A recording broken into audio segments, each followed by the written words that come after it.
आणि आता बातम्या पाहूया सविस्तररित्या। बातमी आहे दादरमधून। दादरमध्ये बेस्टच्या कंत्राटी कर्मचाऱ्यांनी आंदोलन पुकारलंय। बस चालक आणि वाहकांनी आंदोलन पुकारलेलं आहे। राज्यपालांविरोधात जोरदार घोषणाबाजी करण्यात आली आहे। प्रजासत्ताक दिनाच्या कार्यक्रमानंतर बेस्ट कर्मचाऱ्यांनी आंदोलन केलंय।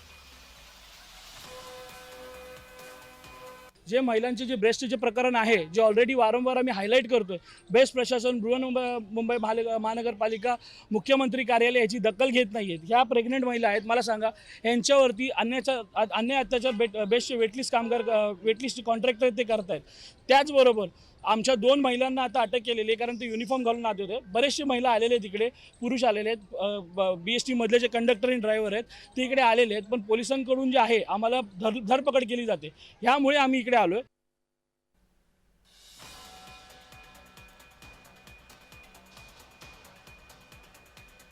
राज्यपालांविरोधात जोरदार घोषणाबाजी या ठिकाणी करण्यात येते आहे। दादरमध्ये बेस्टच्या कंत्राटी कर्मचाऱ्यांनी हे आंदोलन पुकारलेलं आहे।